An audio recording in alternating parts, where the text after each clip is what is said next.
the question I probably get most frequently on the blog is, can you make a video on how to start running?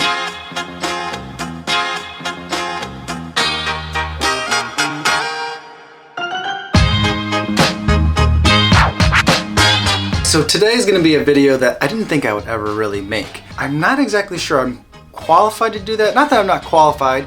I've run 2 marathons. I've run multiple half marathons. I recently ran one last weekend, came in at 1:34.54, so just broke the 1:35 mark. And my running history goes all the way back. I ran from middle school all the way through the beginning of college, but I didn't really run in college. I was a pole vaulter.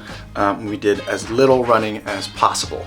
And then after that, I took many years of breaks, a couple of starts and stops. So that part is probably very familiar to a lot of people, and I think I'm going to try to talk to you guys from that perspective. So I have 5 tips on how to start running, but to kind of like figure out what my 5 tips were going to be, I kind of like knew what they were, but to do that, I went back to my older videos and kind of looked, because this channel hasn't always been like a running channel, but so I went back to 2015. I was not running at all. At the time I had vertigo, weird issue. Doctors really didn't know why I was having it. I was trying to stay active, and so I would ride a bike home from work relatively frequently. So I was like bike commuting home, but I wasn't quite running yet. I didn't start running again, or at least running regularly again, until the following summer. My running buddy, well, he was just my friend at the time. He's still my friend now, but we weren't running together at the time. In 2016, he said he was going to do the Soldier Field 10-mile race. Do I want to do that with him? So I started kind of preparing for that. And then my first running video that I ever made was not even really a running video. There's a little bit of running footage in it. I'll post a link to that too. But that one was in like 10 days before Memorial Day in 2016. So that's how far I've come from in about a year and like a half's time. From at the time I was running like 4 miles was like a medium distance run for me. 8 miles would have been a long run, and the 10-mile race, I was just going to be happy if I even finished it. And I think I remember from after the race feeling like I was in so much pain after a 10-mile race that I felt like the bottoms of my feet, like the skin was going to rub off. I was walking around in sandals. And my feet were just in utter pain. But so that's where I'm trying to come to you guys from in terms of remembering that.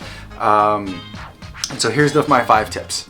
So the first tip is going to be don't worry about distances in the beginning. Run or even walk and pick an amount of time. So usually I like to do an out and back. And so let's say you're just starting out. Let's do 20 minutes, go 10 minutes out. 10 minutes back. If you can run a lot of it, great. If you can have to run, walk, and stop and take breaks, that's fine. Get out and get your exercise for that 10 minutes out and 10 minutes back. Tip number 2 is going to be distract yourself. And so I still run with earbuds in all the time. I love to listen to music, even in a race. I like to listen to music.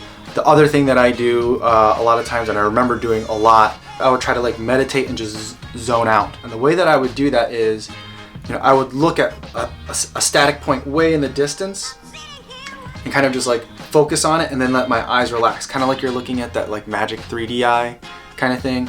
And just focus on that. You can still see what's around you. You can still see what's below you, like your peripheral vision. But try to just like run at a nice, easy pace, focusing on that thing. And then once you get close to it, pick another thing further out in the distance. That's just kind of how I would meditate as I was running, just to try to like just take your mind off of it. Because in the beginning, running stinks. Number 3, a thing I would say, and I kind of like touched upon it, is just don't worry about stuff. And I mean that literally and figuratively. Don't worry about if you have the right shoes, don't worry if you have the right shorts, headphones, equipment. You don't need to get a running watch right away. I think it might have been the second running video that I made. I don't even recognize the shoes that I was wearing. They might have been Mizuno's that I was in. They were several years old, but like don't worry that like, oh, I don't have this stuff so I can't run. So don't let that hold you back.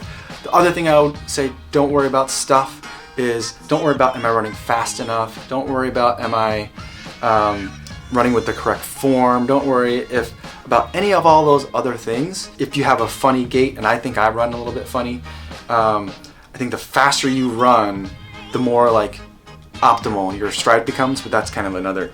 Just get out there, run for time, and that leads me to step or tip 4, which is create a habit. And so you want to be able to create a habit that you're going to go out and do this. Now, I'm not saying everyone that wants to start running should run every day or 5 days a week, but if you want to run 3 days a week, make that the habit so that it becomes regular. Then your body can feel, okay, this is what running is. We've done it before, we're not dying, and we're fine. The other thing that I would put into the category of creating a habit is creating a way of keeping yourself accountable, right? And so for me, there's a couple of ways that I keep myself accountable. Making videos was like a big reason for me to keep running. And then I used a variety of apps over the years. Right now I'm on Strava to keep track of my runs, and I use a run watch. But you can use I used Runkeeper for a very long time. I really liked that one because it was just right on the phone. It's very simple to use. I used the Nike app because I thought that made for very beautiful images that you could post to other social media. So being able to post it and share it, for me, that was motivating. That was my way of keeping myself accountable. And then the 5th thing I would say, number 5, in terms of how to start running, is you do have to listen to your body. Like in the beginning, your body's going to tell you that everything's miserable, everything's broken, everything's ripped and torn. And I guess to a micro extent it is. That part you kind of have to like push through. And if you create a habit, you'll push through that after probably the first 2 weeks. But then you have to start listening to like for me, if I ran 4 days in a row or a lot of miles in 1 week, the back of my right heel would start to feel like there was a bruise on it, like I was developing some sort of micro stress fracture or something. And so then I would just rest an extra day, maybe have 2 days off, and then I would get back to it and I'd be fine. And so those are the kinds of things that you want to listen to in terms of your body. Like, is your knee starting to click or pop? Is that hurting? That's something you want to, maybe you need to pull back on. And if that's especially things with joints and knees, if that kind of stuff continues even after rest, then you probably want to go check it out with your doctor. But if you can get through kind of those 5 things, then I think that at that point, then you can start thinking about well, how much distance am I covering? How fast am I doing it? Things like that. So hopefully those tips are helpful. If you have any questions or comments or disagree, I would love it if you disagreed and had some feedback for me in the comments. Or if you think it's helpful, give it a thumbs up and subscribe. I'll try to create more videos like this to create a wider variety of running videos. So you'll see more of that in the future. This weekend I think maybe this weekend is the weekend where I have another kind of fun surprise that I've got.